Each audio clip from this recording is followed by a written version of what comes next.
All right, so this burner is a Carlin701 CRD. This is a low, high, low. Now, what that means is we have two nozzles inside. One's for our low fire, one's for our high fire. Stage 1, stage 2. So how it works is the burner comes on only on low fire. That's our low. Then is activated by this vapor stat, which turns on our high fire. We go up to about a pound. Once we hit a pound, it drops back down to low fire to go up to 1.5 pounds. It's just a more efficient way of doing it. Low, high, low. Now that we have the burner running, there are a lot more things I have to do to the burner, because remember, we took this burner off the old boiler and we put it on our new boiler.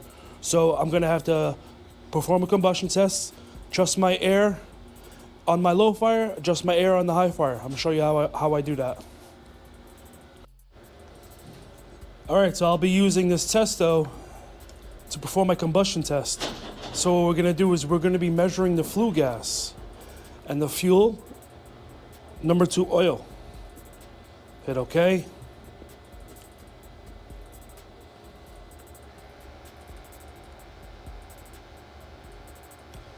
It zeroes itself out before I install it into the flue pipe.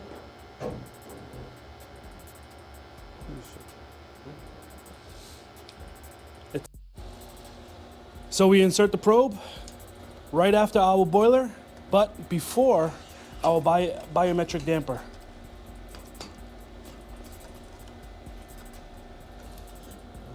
Get it in there nice. Start recording.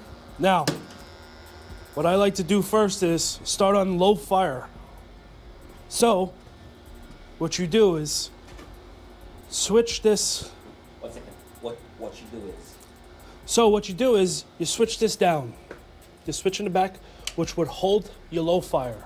Then start the boiler up. Now, there are some pre-settings you put with your air just to get you around the area you want to be. But as you read your combustion test, you know to adjust the air. I'll put up a little screenshot of where your settings should be just to start you off.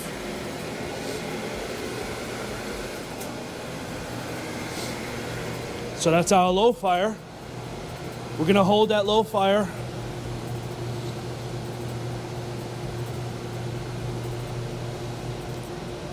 Give it a minute.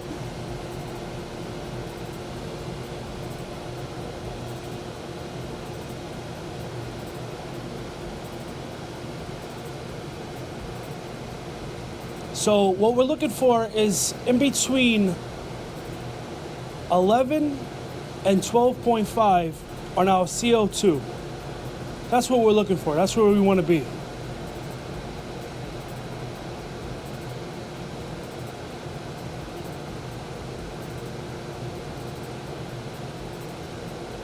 I like to start with my low fire, get that going good, get it burning right, then switch over to my high fire, do the adjustments I have to do on that.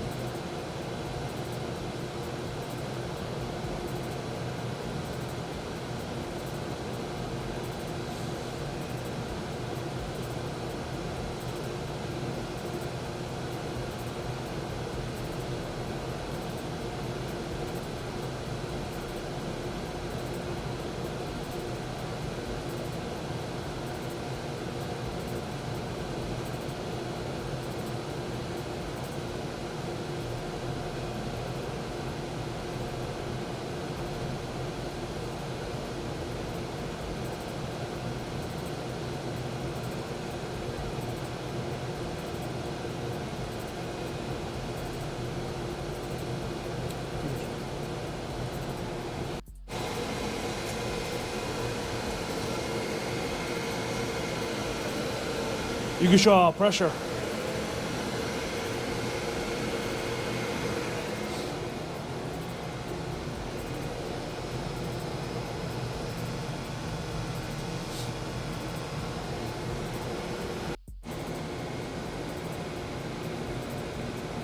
So we're actually right around where we want to be. I'm going to show you how to increase your CO2 or lower your CO2. Remember, you want to be in between 11 and 12.5.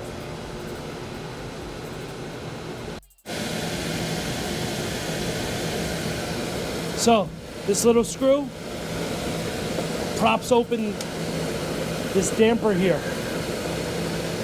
That's how you adjust the air on your low fire. This screw here. So if you want to raise your CO2, you lessen the air. If you want to drop your CO2, you increase the air. Increasing is turning it to the right, which you drive that screw down, holding that damper open. And you just keep going back and forth until you get to exactly where you want on your CO2, which we're going to want 11.5, 11.5 should be perfect. Let's see where we're at.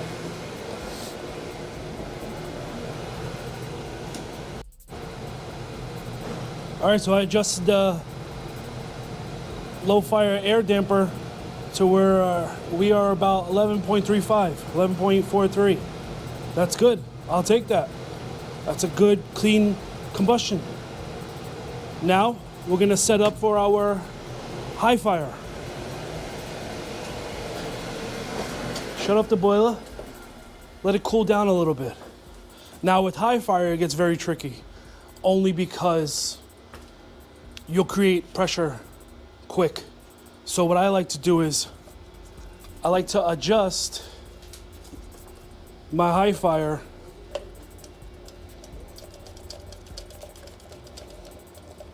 raise my high fire all the way up. This is just for testing purposes. I'll eventually bring it back down. I just don't want the boiler cycling while I'm trying to perform my combustion test. Raise it all the way. Sorry.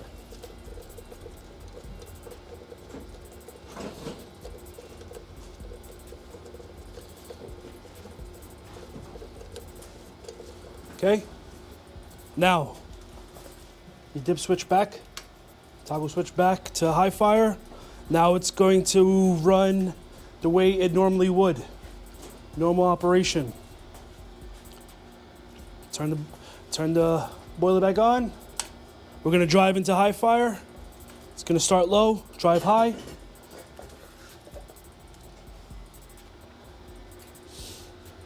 Now to adjust the air on high fire, you move your retention ring back and forth.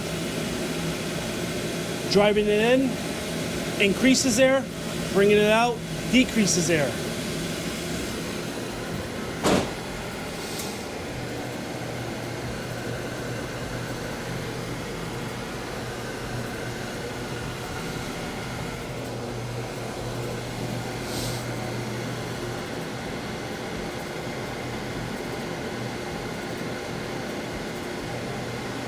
Now that's gonna move that damper of your fresh air.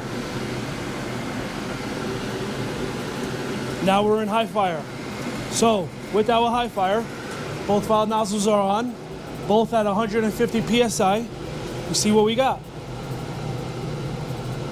Now this is the same thing, in between 11 and 12.5. It's where you wanna be.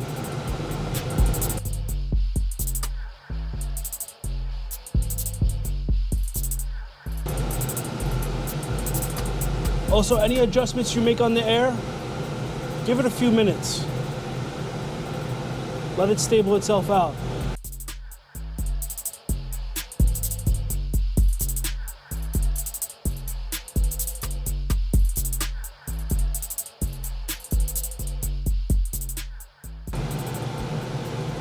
You seem to be stable at 11.8. It's beautiful. I'll take that.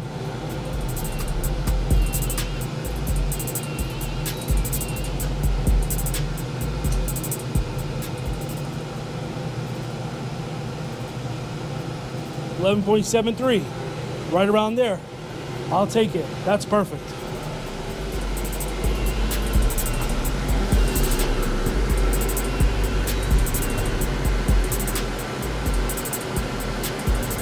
That's it. That's how you start up your oil burner. So I just wanted to get into the burner a little more. So this is how it goes. We get a call for heat from the thermostat, closes this, which starts your oil primary control, which is your burner relay. This is the brain of everything. This is what's gonna tell it to turn on, fire, flame sense, spark, everything, right? All right, so we get a call for heat. The relay turns this motor on, which spins our fan for our fresh air, also our oil pump. Our oil pump's pulling our oil from the tank and then increasing that pressure up until 150 psi. That's what we have this burner set at, 150 psi. Oil gets ready, comes into our first valve. Our pre-purge is done. Relay opens up our first oil valve. 150 psi oil comes through into our low fire. Our low fire tube comes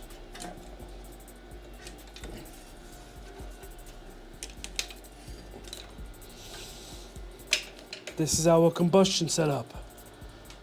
This is our retention ring, what I was speaking about before. So air comes rolling down your air tube, passing through. Your electrodes spark. Your first nozzle starts spraying on low fire, creates a flame. It's picked up by this CAD cell. This CAD cell is recording that there's a fire. And if there is any fire anymore, completely shuts the burner off. So something else I had to change to fit this burner to this boiler were these nozzles. The old nozzles were 4 gallons per hour. Now I have 3.5 gallons per hour on my low fire, 3.25 on my high fire. It's a very important step. We don't need these old nozzles. They're just too big for this boiler. The nozzles I put in are, this is my high fire, 3.25, 45 degree hollow. Now, what those numbers mean are, it's spraying at 3.25 gallons per hour.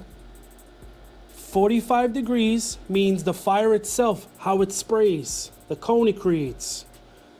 You have all different sizes. This is about 45, so it's spraying. Depending on what number you use for there is how big you want your fire. And this boiler calls for a 45 degree. And then the H stands for hollow, meaning it's a hollow flame. You have solid, semi-solid, this is a hollow flame. It's just what this boiler calls for. It's what Carlin recommends you put on a HP Smith HE7. All right, so this is the burner setup. Our 2 nozzles that I replaced.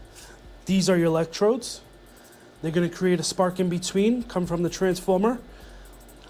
That sparks first. Low flame nozzle comes on, sprays, creates a flame. This is the retention ring that I was talking about earlier. Another thing I had to adjust was where that retention ring actually sits inside the air tube. That's an adjustment I made. Before, as you can see, it was a lot further in with a lot more air, but we're on a smaller boiler. So I pulled it back. As you can see, this moves back and forth.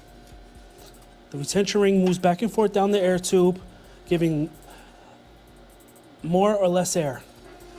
And you want to get to that combustion number. So that's where we found it works. Now, Carlin does give you a preset number that you can work on.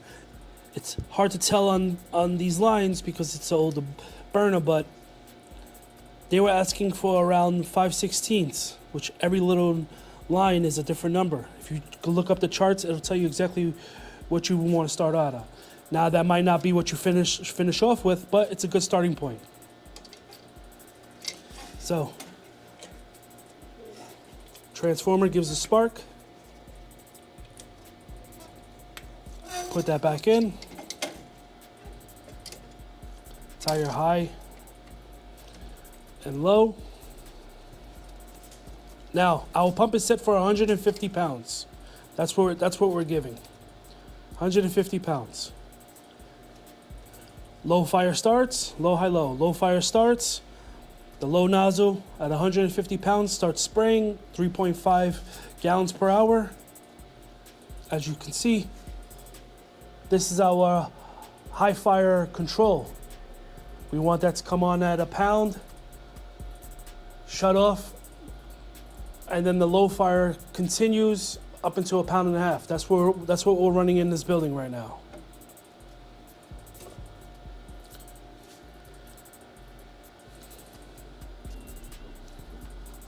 All right, so if you ever come to work on an oil burner, burners down, here's a few things to look for. You want to make sure you're actually creating the pressure that you need, 150 PSI for this burner. You also just want to look to see what's happening. You hit your reset button.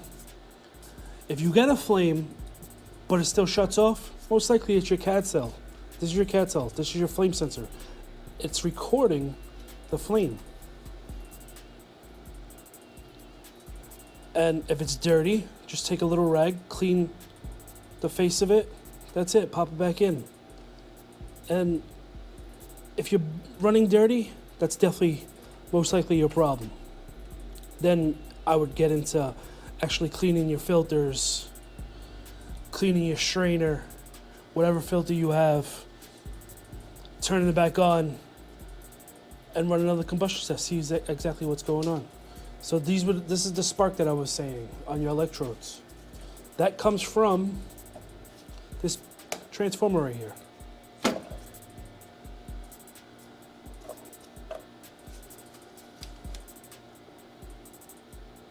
So this motor that's here runs for your fresh air. It also runs your oil pump.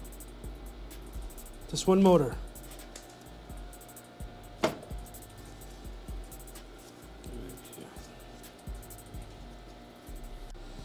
All right, so this motor spins turning your blower wheel, which you see inside, and also your oil pump. That one motor is doing both of those jobs, giving you fresh air and creating your oil pressure. So I explained how you had a low fire, high fire. So the fresh air is fixed on your low fire with that screw that I was adjusting earlier. Now, when your high fire is activated, your damper motor actually opens that fresh air damper, increases the air as it's going. It also has an end switch in it. So it knows once it's fully open to open up this guy. This is your high fire solenoid valve. They all work together. Just flip a switch.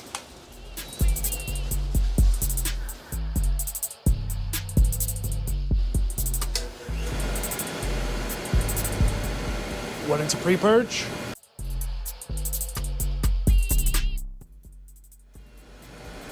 That's our low fire. It's going to be ramping up to high fire.